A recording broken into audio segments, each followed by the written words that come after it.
Assalamualaikum, apa kabar semuanya? Semoga baik-baik saja. Kembali lagi berjumpa dengan channel kesayangan kita bersama, MR Samar Gaspol. Bagi teman-teman yang baru bergabung di channel ini, tolong dibantu like, komen, dan subscribe agar Mimin lebih bersemangat untuk membuat konten-konten lainnya. Di sini Mimin akan kembali bercerita tentang film animasi Shishinji Season 5. Perlu diingat bahwa video ini berisi spoiler. Oleh karena itu, bagi teman-teman yang tidak suka akan spoiler, agar di skip aja. Dan bagi yang suka, gak ada salahnya cuy untuk membantu perkembangan channel Mimin ini. Oke, kita mulai saja ceritanya. Kembali ke pertempuran kerajaan surga melawan keempat kerajaan Asura. Lihatlah, formasi pasukan dewa telah tepat di depan kita. Aku sudah menunggu lama akan pertempuran ini.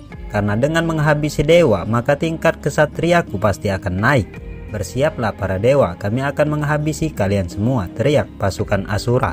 Haha, biarkan para pasukan Asura tidak tahu diri itu merasakan formasi pemanah dewa kita. Segera lancarkan tembakan panah, teriak komandan pasukan surga. Kalian tidak akan pernah bisa melewati formasi dewa ini, teriak pasukan dewa kembali setelah melancarkan serangan panahnya. Pertempuran semakin sengit antara kedua belah pihak karena walaupun telah menerima serangan panah dari pasukan dewa, pasukan Asura terus maju dan mendesak untuk menghancurkan formasi itu. Di sisi lain, di tempat Guan Yin dan Gautama, kalian para kesatria Asura punya bau darah yang busuk. Jangan sampai kalian menempel padaku, ucap Guan Yin sambil memukul pasukan Asura tersebut. Jangan pernah meremehkan mereka, kekuatan dan tekad para Asura seringkali melampaui dugaanmu, ucap Gautama sambil memukul pasukan Asura yang berniat menyerang Guan Yin dari belakang. Kau berhutang padaku, ucap Gautama kepada Guan Yin. Gautama, kenapa kau terlihat santai sekali, tanya Guan Yin. Gautama, serahkan yang ada di sini padaku, kau pergilah bantu yang lainnya, ucap Guan Yin. Pasukan Raja Rahu menambah tekanan mereka. Apa kau akan baik-baik saja, jawab Gautama. Para Asura menyerang dari 4 arah, kita tidak tahu.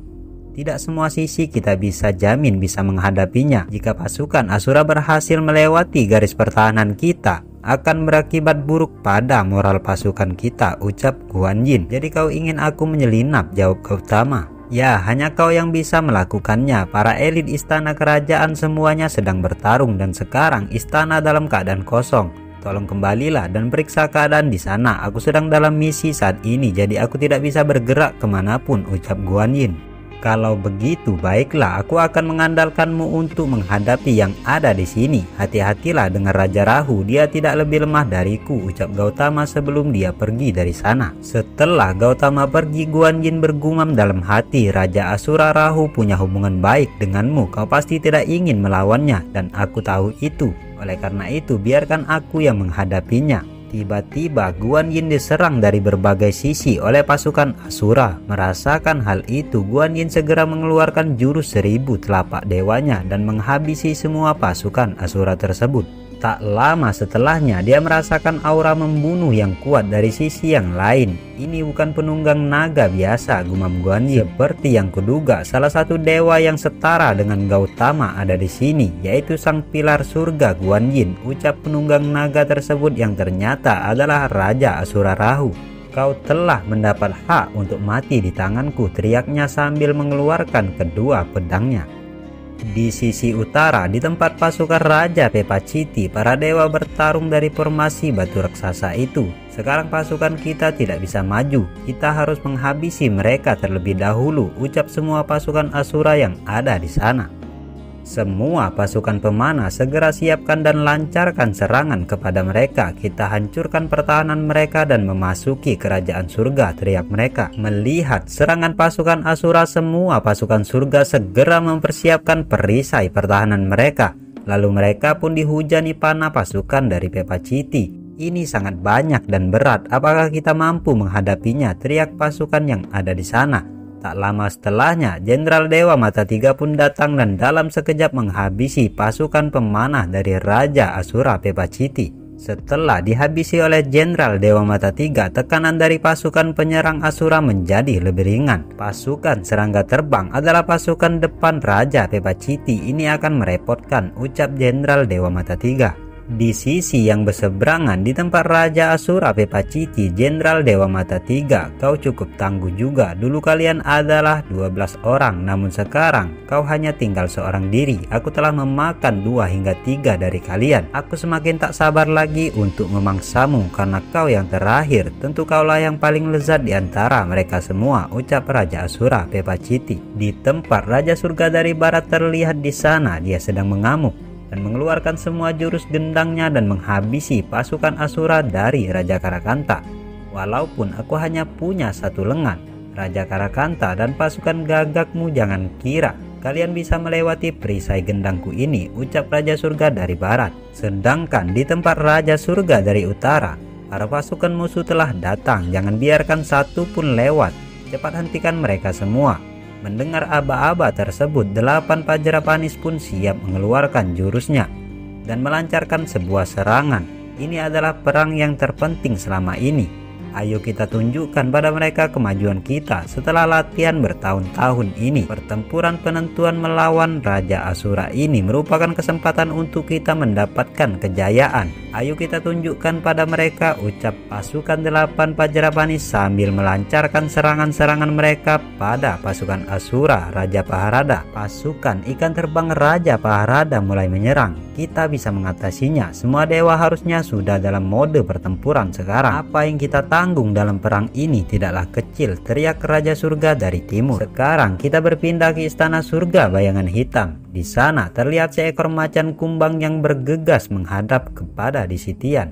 Ternyata ia adalah jelmaan dari pasukan surga bayangan, lapor Dewa Kepala. Kabar yang kita dapat hingga sekarang ternyata benar.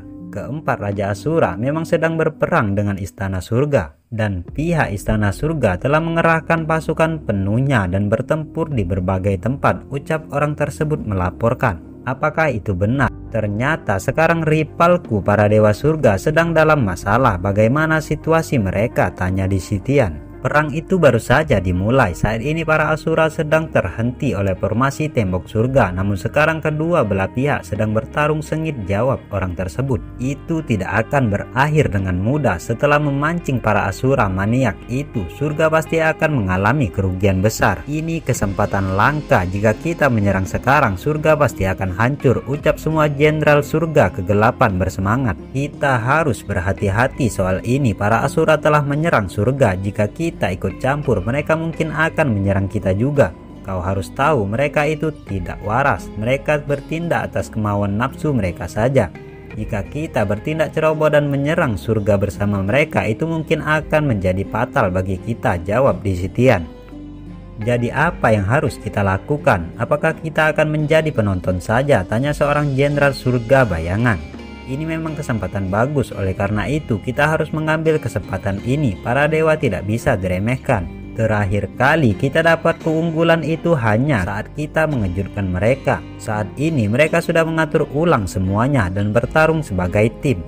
Melihat betapa kuatnya Asura, perang ini tidak akan berakhir dalam waktu singkat ini. Ini bahkan mungkin akan jadi perang 100 tahun lagi. Yang harus kita lakukan bukanlah bergabung ke dalam perang itu, tapi memperluas pengaruh dari surga bayangan. Pengawasan pasukan surga terhadap kita sekarang sedang teralihkan, maka dari itu mereka tidak akan bisa menghalangi rencana kita lagi, ucap Disitian. Ini adalah saatnya bagi surga bayangan untuk bangkit. Turunlah ke dunia manusia, biarkan mereka semua tahu soal kita.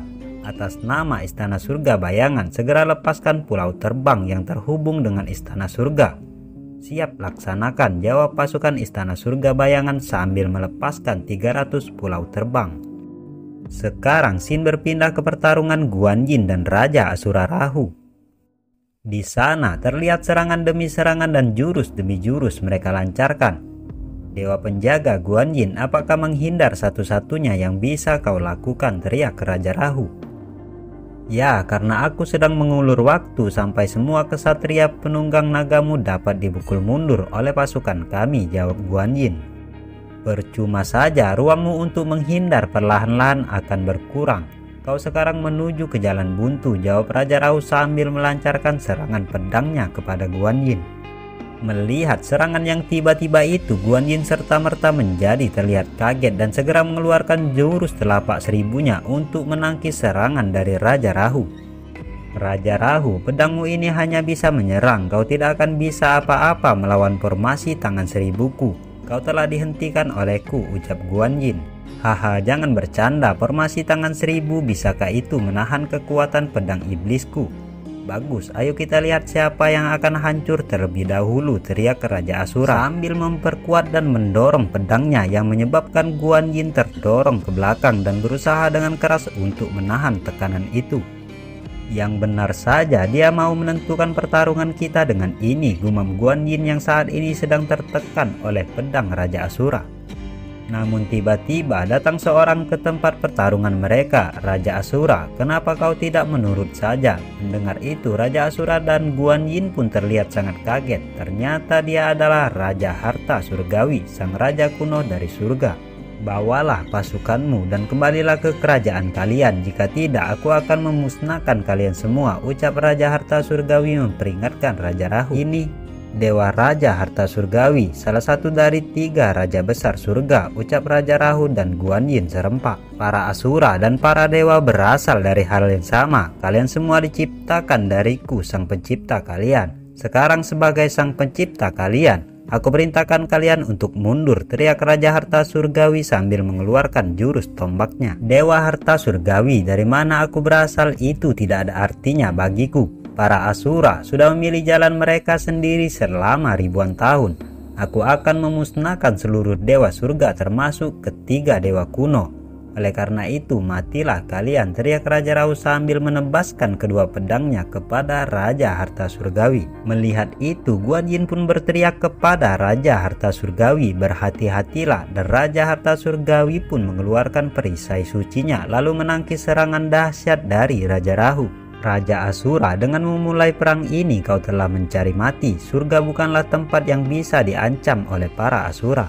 Perang di masa lalu sudah membuktikannya dan kali ini juga bukan pengecualiannya, ucap Dewa Harta Surgawi sambil kembali melancarkan serangan tombaknya kepada Raja Rahu dan semua pasukannya. Kau salah, di perang yang dulu aku tidak di sana, jawab Raja Rahu. Raja Asura, jangan terlalu angkuh, akulah yang menciptakan kalian, aku tahu kemampuan kalian, kalian tidak akan bisa menang, aku tidak suka bertarung. Tapi jika kalian memaksaku, maka aku harus turun tangan. Aku bisa menghanyutkan pasukan Asura dengan berubah menjadi tsunami dan badai, ucap Raja Harta Surgawi mengancam. Kalau begitu, majulah, kita lihat siapa yang sebenarnya yang lebih kuat di antara kita, jawab Raja Rahu tanpa rasa takut. Mendengar itu, Raja Harta Surgawi segera mengeluarkan jurus tangan penciptaannya dengan mengatakan bahwa kelahiran serta kehidupan berasal dari ketiadaan. Melihat itu, Guan Yin bergumam dalam hatinya dengan kaget. Dia menyalurkan kekuatan penciptaan ke dalam sesuatu. Apa sebenarnya yang ingin dia lakukan? Bangkitlah manusia batu, teriak Raja Harta Surgawi. Setelah itu pun kejadian aneh terlihat. Semua batu yang ada di bawah pasukan surga terlihat bergetar dan berubah menjadi manusia batu. Dia telah mengubah tembok batu itu menjadi hidup. Ini kemampuan khusus dewa kuno, gumam Raja Rahu dalam hati. Setelah makhluk batu itu telah bangkit, dia menyerang semua pasukan Asura dan memporak-porandakan mereka semua. Wah, ini semakin seru. Manusia batu raksasa itu hebat sekali. Aku bahkan hampir ikut terpental, ucap semua pasukan surga yang melihat itu. Apakah kau lihat itu, Asura? Aku bisa mengubah material apapun menjadi pasukan untuk melawanmu. Ku ingatkan kembali kalau senjata surga itu tanpa batas. Sekarang semua manusia batu bangkitlah, teriak Raja Harta Surgawi yang memperluas jurus kebangkitannya. Dan setelahnya semua batu-batu yang diciptakan oleh dewa kebajikan tersebut berubah menjadi manusia batu. Di bawah perintah Dewa Raja Harta Surgawi, kami manusia batu yang datang untuk membantu para jenderal dewa dan kami menunggu perintah dari kalian, ucap batu-batu tersebut. Hehe, mereka diciptakan dari jurus Raja Harta Surgawi. Para manusia batu raksasa ini luar biasa. Ini bahkan membuka pikiranku, ucap Raja Surga dari barat. Dengan ini moral pasukan kita akan semakin meningkat. Para manusia batu ini sungguh kuat. Mereka bisa dengan mudah menghancurkan formasi pasukan musuh. Pasukan surga, bertarunglah bersama para manusia batu, teriak Raja Surga dari timur. Dan pertempuran hebat pun kembali berkecamuk dengan serangan masing-masing dari kedua sisi bersambung. Oke, itulah tadi cerita kita pada hari ini. Mudah-mudahan dapat menghibur kita semua. Kalau rame kita akan lanjutkan pada hari berikutnya. Bagi yang suka, tolong dibantu perkembangan channel Mimin ini dengan like, komen, dan subscribe. Oke, bye-bye.